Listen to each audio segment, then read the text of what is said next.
त्वमेव माता च पिता त्वमेव, त्वमेव बन्धुश्च सखा त्वमेव, त्वमेव विद्या द्रविणं त्वमेव, त्वमेव सर्वं मम देवदेव। वसुदेवसुतं देवं कंसचाणूरमर्दनं, देवकी परमानंदं कृष्णं वंदे जगद्गुरुं। गीता महिमा। श्रीमद् भगवद गीता साक्षात भगवान की दिव्य वाणी है। इसकी महिमा अपार है, अपरिमित है। इसका यथार्थ में वर्णन कोई नहीं कर सकता। शेष महेश गणेश भी इसकी महिमा को पूरी तरह नहीं जान सकते, नहीं कह सकते। फिर मनुष्य की तो बात ही क्या है।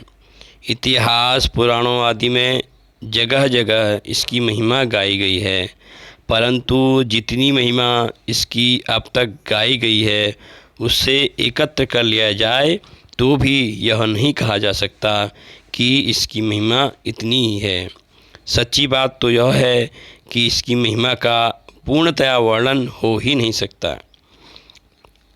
जिस वस्तु का वर्णन हो सकता है वह अपरिमित कहाँ रही, वह तो परिमित हो गई। गीता एक परम रहस्य ग्रंथ है। इसमें संपूर्ण वेदों का सार संग्रह किया गया है। इसकी रचना इतनी सरल और सुंदर है कि थोड़ा अभ्यास करने से भी मनुष्य को इसको सहज ही समझ सकता है, परंतु इसका आशय इतना गूढ़ और गंभीर है कि आजीवन निरंतर अभ्यास करते रहने पर भी उसका अंत नहीं आता। प्रतिदिन नए नए भाव उत्पन्न होते ही रहते हैं। इससे वह सदा नवीन ही बना रहता है एवं एकाग्रचित्त होकर श्रद्धा भक्ति सहित विचार करने से इसके पद पद में परम रहस्य भरा हुआ प्रत्यक्ष प्रतीत होता है।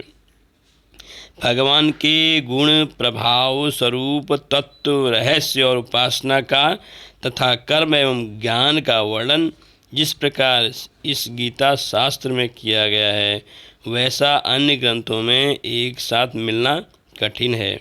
भगवद गीता एक ऐसा अनुपमेय शास्त्र है जिसका एक भी शब्द सदुपदेश से खाली नहीं है।